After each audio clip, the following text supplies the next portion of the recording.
saya ucapkan kepada seluruh panitia Mudika Plaza yang sudah memberikan saya kesempatan hari ini untuk bisa sharing tentang pediatric cardiac arrest resuscitation.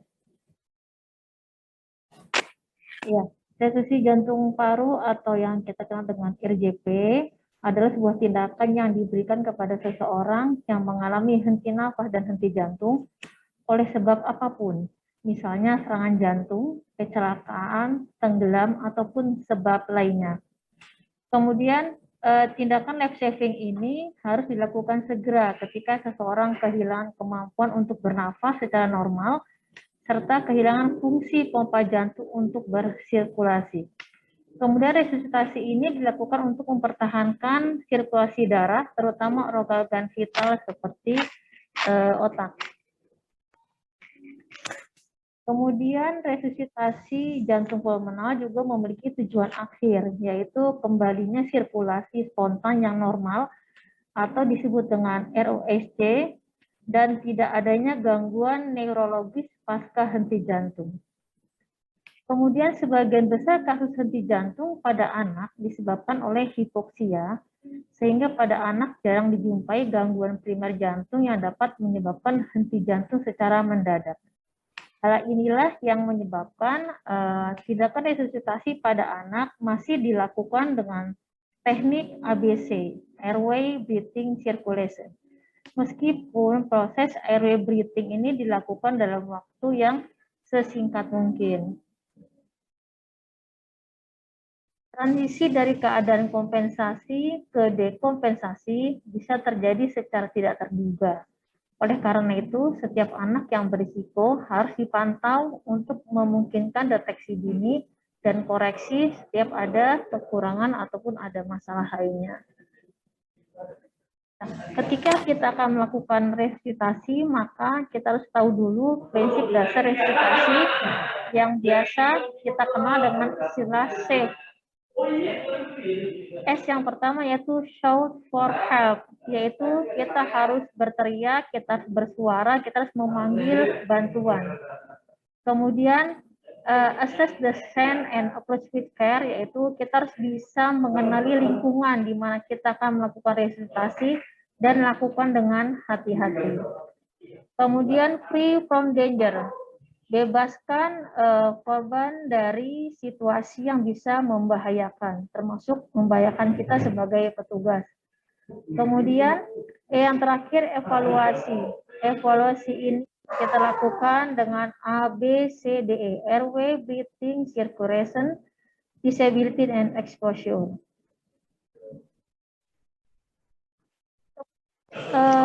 Sebelum terjadinya cardiac arrest, maka kita sebagai seorang perawat harus mengetahui kondisi seperti apa di pasien anak yang bisa menyebabkan terjadinya cardiac arrest, atau kondisi kritis seperti apa yang bisa menyebabkan pasien anak bisa mengalami cardiac arrest.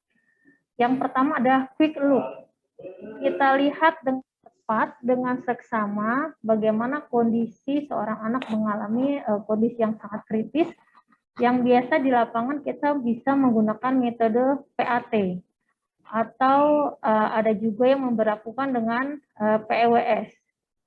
Nah, PAT di sini kita bisa melihat kondisi pasien tanpa alat bantu apapun, hanya dengan melihat, atau yang biasa dikenal dengan segitiga penilaian kegawatan pada anak, ya, atau disebut juga dengan pediatric assessment triangle. Hanya saja di kali ini kita tidak akan membahas soal PAT ya, mungkin di next time. Kemudian yang kedua, kita melakukan primary assessment, di mana primary assessment ini kita juga melakukan penilaian pada airway, breathing, circulation, exposure. Kemudian pada tahapan yang ketiga, secondary assessment, yaitu secondary assessment ini di sini banyak sekali peran perawat di dalamnya yang kita biasa mengenalnya dengan sampel mnemonik. Sampel mnemonik S yang pertama adalah sign. Bagaimana kita bisa mengetahui tanda-tanda di pasien tersebut, adakah bleeding, adakah diaforesis, adakah muntah, atau adakah batuk. Kemudian sampel yang A, alergi. Apakah pasien anak ini memiliki riwayat alergi obat?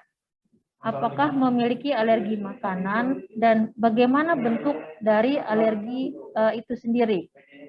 Kemudian M, medication. Medication ini apakah pasien anak tersebut itu meminum atau mengkonsumsi obat-obat herbal atau obat-obat inhaler seperti riwayat asma ataupun obat-obat lainnya. Kemudian yang P ada past medical history, yaitu apakah pasien ini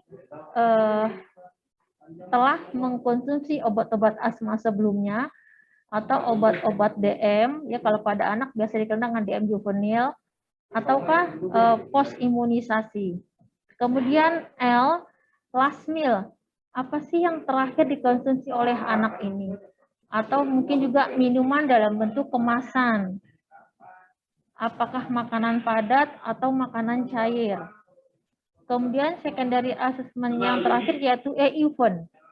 Event ini yaitu menanyakan kepada keluarga atau pengantar atau orang tua kondisi kritis ini terjadi, apakah di lingkungan tempat anak tersebut sakit ada hal-hal yang bisa atau yang telah membahayakan kondisi anak sehingga menambah parah kondisi anak tersebut.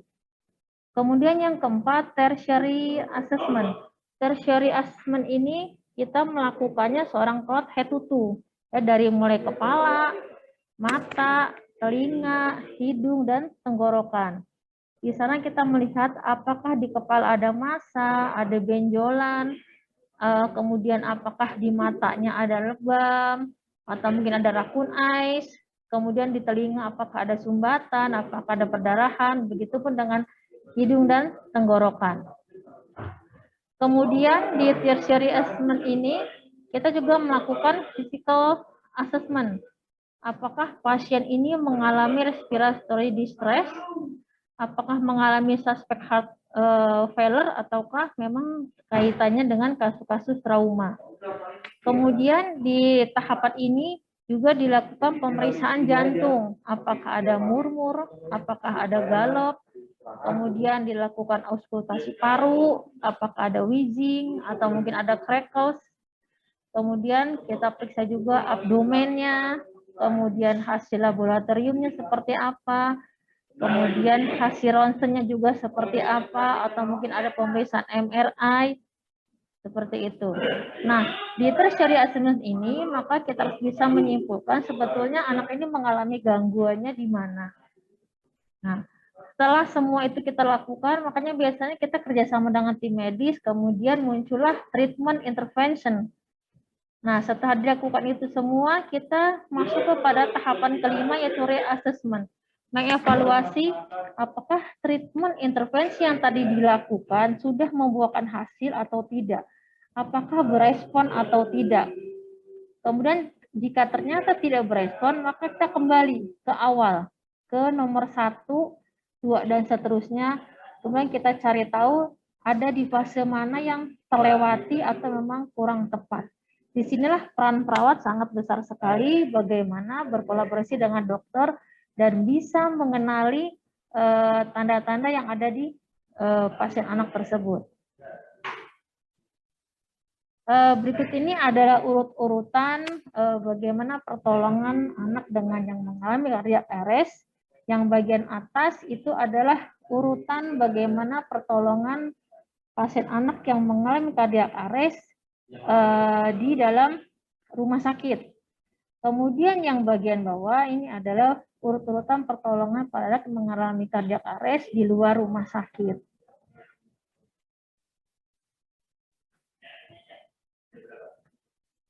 Nah, berikut ini adalah 5 top message yang disampaikan oleh para ahli yang telah diputuskan melalui konsensus European Resuscitation Council pada akhir Desember 2020 lalu, yang kemudian dipublikasikan melalui literatur mereka pada 24 Maret 2021.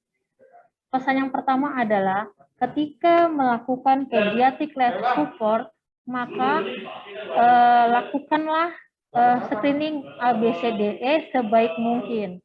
Kemudian lakukan secara kompak bersama tim dan lakukan seprofesional mungkin sesuai dengan petugas yang melakukan, di mana yang melakukan bisa adalah yang berkompeten. Kemudian pesan yang kedua adalah titrasi oksigen terapi, yaitu untuk target SPE2 94 sampai 98%. Kecuali jika SPO2 ini tidak dapat diukur, mungkin karena tidak ada alat atau kondisi lainnya, maka berikan oksigen dengan tekanan tinggi. Dengan dasar kita melihat tanda-tanda adanya kegangguan di sirkulasi ataupun di pernafasan. Kemudian yang ketiga, dalam kondisi shock, maka pasien anak yang mengalami shock itu diberikan cairan bolus 10 cc per kilo berat badan, kemudian yaitu cairan kristaloid atau produk darah. Ya, sebaiknya antara kristaloid dengan produk darah ini harus seimbang. Kemudian setiap kali diberikan bolus cairan, maka harus dievaluasi responnya. Kemudian berikan obat-obatan vasoaktif segera. Kemudian yang keempat, untuk bantuan hidup dasar, maka untuk petugas yang sudah pernah mengikuti pelatihan, lakukanlah pediatric basic life support tetap dengan menggunakan teknik ABC dengan kompresi 15:2. Kemudian ketika melakukan CPR, maka itu kita harus melakukannya dengan high quality CPR, jadi betul-betul melakukannya sesuai dengan algoritma. Kemudian yang pesan kelima adalah untuk tindakan advanced life support itu setelah tindakan yang di atas, maka gunakanlah algoritma PALS itu yang spesifik. Kemudian usahakan bahwa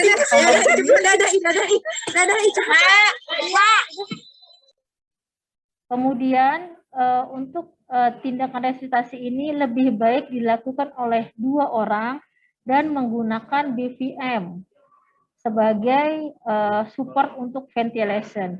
Kemudian jika pasien ini dilakukan intubasi, maka setting di ventilator diberikan asynchronized ventilation dengan pemberian rate yang disesuaikan dengan usia. Nah, berikut ini adalah algoritma pediatric basic life support yang dikeluarkan tahun 2021 juga ya dari Europe Resuscitation Guideline. Nah, seperti yang di awal tadi, sebelum kita melakukan resusitasi, maka harus ada safe shout for help yang pertama. Kemudian setelah kita mengaktifkan bantuan, jangan lupa jika teman-teman memanggil bantuan menggunakan HP, maka aktifkan speaker function. Nyalakan speaker sehingga kita bisa mendengar suara, bahkan di sana juga bisa mendengar apa yang kita lakukan di sini. Karena kalau kita sambil memanggil dengan handphone dipegang di tangan kita, maka kita akan kesulitan untuk bergerak. Maka aktifkan speaker function. Kemudian open airway. Setelah itu kita lihat apakah ada nafas spontan ataukah ada tanda-tanda kehidupan. Jika memang masih ada nafas spontan dan masih ada tanda kehidupan, maka jangan lupa kita berfokus pada akses vaskuler. Kemudian kita pasang monitor. Tapi jika tidak ada tanda kehidupan dan tidak ada nafas, maka lakukan rescue breath. Ya, lakukan rescue breathing. Kemudian dilakukan oleh orang-orang yang memang memiliki kompeten. Kemudian lakukan dengan menggunakan BVM. Ya, back valve mask. Kemudian setelah melakukan rescue breathing, kita sambil menilai apakah ada tanda-tanda kehidupan. Jika memang tidak ada, maka lakukan kompresi sebanyak 15 kali. Kemudian sambil kita evaluasi lagi, jangan lupa monitor dipasang. Jika semua itu tidak ada respon, maka langsung kita beralih ke algoritma Pediatric Advanced Life Support. Atau pasiennya kita bawa ke rumah sakit terdekat dengan layanan tim emergensi yang berkompeten. Nah, berikut ini adalah Advanced Pediatric Life Support. Nah, di sini dari tahapan awal masih sama, kita melakukan save, tadi ya solve for help, kemudian urutan dari save for help itu kita kembali mengevaluasi kondisi pasien. Jika pasien mengalami cardiac arrest, termasuk di dalamnya kasus-kasus beradi ya, kita lihat di sini, kita panggil dulu bantuan. Kemudian jangan lupa pasang monitor. Pasang monitor, berikan oksigen ya, berikan oksigennya kita pasang dengan mask oksigen. Kemudian setelah kita pastikan bantuan terhubungi, yang tadi saya bilang bahwa dengan dihidupkan ya speakernya, kemudian kita analisa apakah pasien shockable atau non shockable. Jika pasien shockable, maka lakukan shock dengan yang pertama adalah 4 Joule per kilo. Kemudian kita lanjut ke CPR untuk selama 2 menit. Kemudian untuk menghasilkan high quality CPR, maka minimalkan interupsi. Jika shockable, berikan adrenalin 10 mikro per kilo, maksimal 1 miligram. Dan adrenalin ini segera diberikan di 5 menit saat kita memulai melakukan kompresi jantung. Karena pasien yang diberikan adrenalin di awal 5 menit kita melakukan CPR, itu memiliki kesempatan untuk ROSC lebih tinggi dibanding pemberian adrenalin setelah melewati masa 5 menit kompresi jantung. Kemudian selama kita melakukan CPR, kita pastikan bahwa CPR yang kita lakukan itu berkualitas tinggi, termasuk berapa kali, kedalamannya, kemudian ada recoil. Kemudian gunakan BVM dengan kadar oksigen 100% dengan 2 penolong. Hindari juga melakukan hiperventilasi. Kadang-kadang saking kita terburu-buru, saking kita takut karena melihat situasi stres yang seperti itu, maka kita lupa dengan hitungan. Sehingga kita memberikan ventilasinya terlalu berlebihan. Maka hindari adanya hiperventilasi. Kemudian pikirkan juga selama CPR, akses vaskuler. Jika akses vaskuler intravena tidak ada, maka pilihan yang lain adalah melalui intraoseus. Kemudian ketika kita sudah memulai resusitasi, maka berikan adrenalin di setiap 3-5 menit sekali. Jangan lupa setiap kita memberikan obat, plus menggunakan cairan fisiologis seperti NaCl. Kemudian ulangi pemberian amiodaron 5 mg per kilo ya setelah pemberian shock yang kelima. Kemudian untuk yang pertimbangkan pemberian bantuan airway lebih lanjut seperti intubasi. Kemudian juga lakukan kompresi yang berkelanjutan, tetap dilakukan kompresi pada saat tracheal tube dipasang.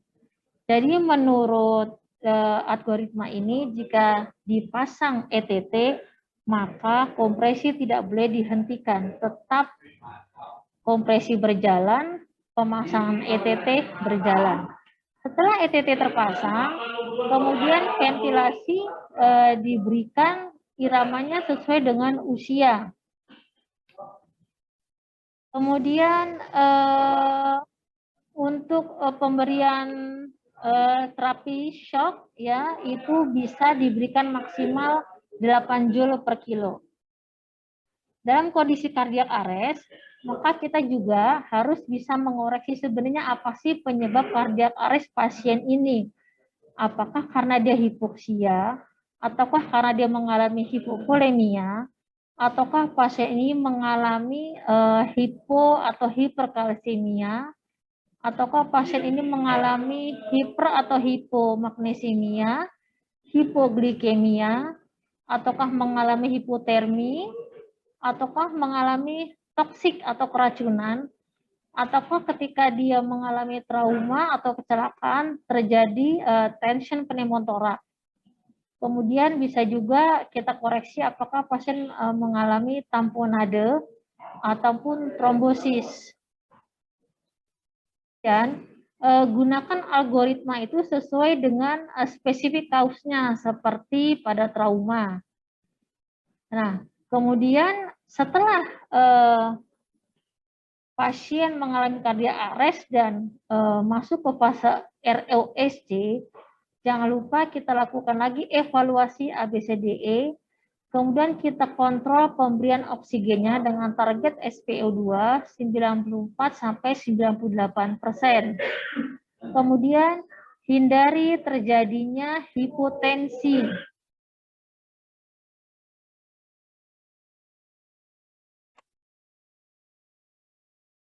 Berikut ini bagaimana sebuah CPR itu dikatakan high quality. Itu yang pertama, bahwa kita melakukan kompresi dada itu sepertiga antara anterior dan posterior dari diameter dada. Untuk infant kurang lebih itu kedalamannya 4 cm dan untuk child itu kurang lebih kedalamannya 5 cm. Kemudian yang kedua, ketika melakukan kompresi dada, maka minimalkan interupsi sampai dengan 80% atau lebih supaya mendapatkan high quality CPR yang baik. Kemudian kompresi dada itu iramanya 100 sampai 120 kali per menit. Kemudian berikan kesempatan dada untuk bisa recoil di setiap kompresi dada yang kita lakukan. Kadang saking semangatnya petugas kompresi dadanya terus-menerus, memang minimal interupsi tapi tidak memberikan kesempatan dada untuk recoil. Kemudian di IRC atau European Resuscitation Council Guideline tahun 2021 tentang pediatric life support, ketika pasien telah melewati fase cardiac arrest, maka setelah dia ROSC harus ada hal-hal yang kita perhatikan atau tetap kita lakukan perawatan.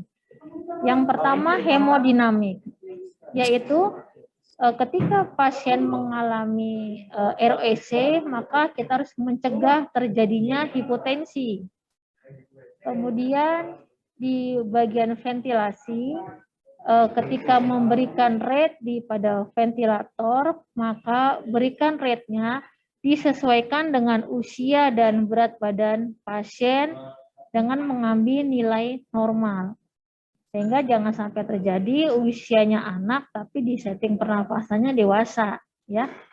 Kemudian untuk oksigenisasi, maka kita titrasi kadar FiO2 hingga mencapai kondisi normosemia, atau jika memang tidak ada alat untuk bisa mendeteksi yang melalui arterial blood atau kita kelantangan analisa gas darah, maka pemberian oksigenisasi bisa kita melalui target pencapaian SpO2 yaitu dengan rentang 94 sampai dengan 98%.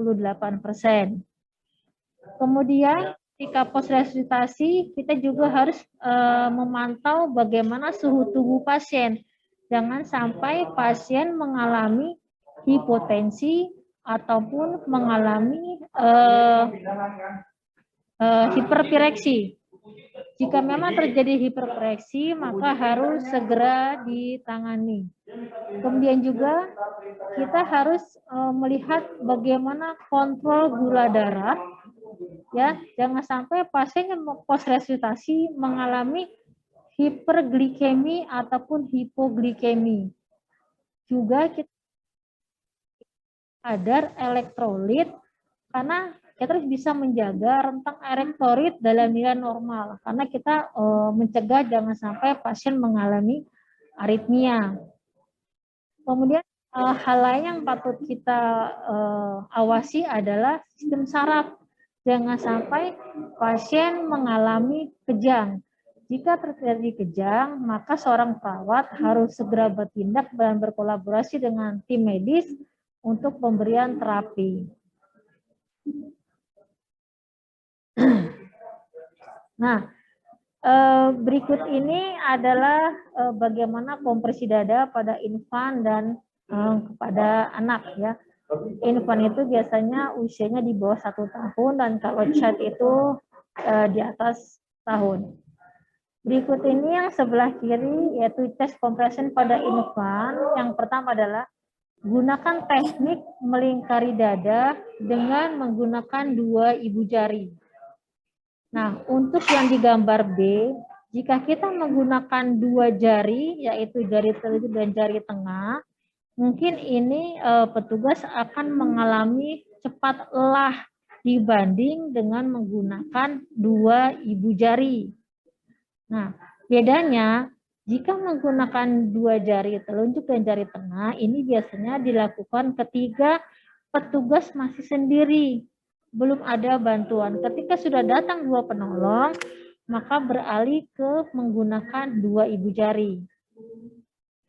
Kemudian yang kedua, rentangkan sisa kedua tangan, yaitu jari telunjuk dan selebihnya, dengan jari rapat untuk melingkari bagian bawah tulang rusuk bayi dengan ujung jari menopang punggung bayi.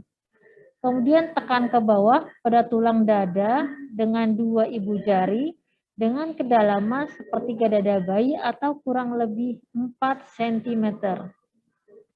Kemudian berikutnya adalah chest kompresi itu pada child, yaitu usia lebih dari 1 tahun.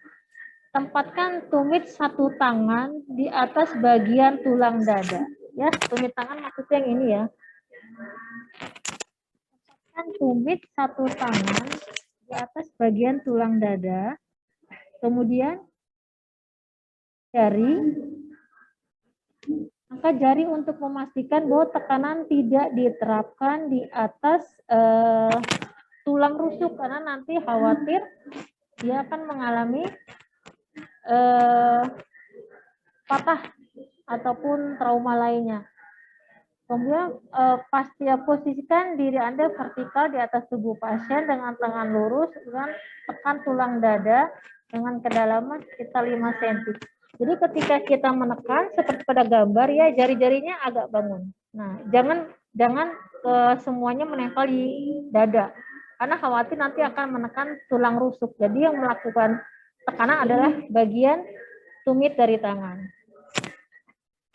Kemudian pada anak yang lebih besar, kita bisa menggunakan kedua tangan kita, ya. Kemudian kedua jarinya bisa saling mengunci, yang seperti yang saya contohkan di gambar.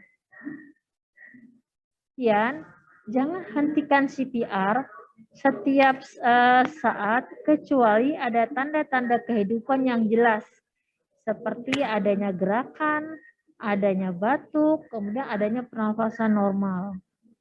Kemudian 2 atau lebih penolong harus bergantian, sehingga yang sering melakukan kompresi dada, jika tidak bergantian dia akan mengalami kelelahan. Nah, usahakan ketika akan bergantian, maka tangan petugas yang melakukan kompres atau kompresi, maka sudah ada di tangan atas yang petugas pengganti supaya tidak terjadi interupsi.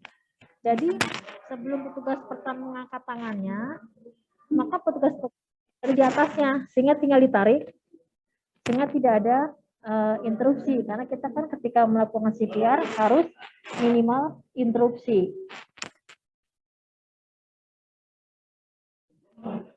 Ya, berikut ini adalah contoh gambar bagaimana melakukan kompresi dengan 2 jari. Kemudian ini juga sama dengan dua jari. Kita lihat di sini panduannya yaitu di antara puting susu anak, kemudian dengan titik PX. Yang ini adalah teknik kompresi, yaitu dengan 2 ibu jari. Kita lihat di sana, sisanya itu ibu jari telunjuk dan sisanya itu berada di bawah tulang rusuk anak, sehingga tekanannya akan lebih maksimal, sehingga petugas yang melakukan kompresi dada itu tidak terlalu kelelahan. Kemudian perhatikan juga ketika kita melakukan ventilasi pernafasan menggunakan DVM, kita lihat di sana menggunakan metode C-clamp. Jari, ibu jari serta jari telunjuk itu membentuk huruf C dan sisanya membentuk huruf E. Itu sehingga tidak membuat adanya kebocoran, karena seringkali salah memegang, maka ketika melakukan resusitasi paru terjadi kebocoran sehingga pemberian rescue breathing-nya menjadi tidak maksimal atau dikenal dengan metode E-clamp. Demikian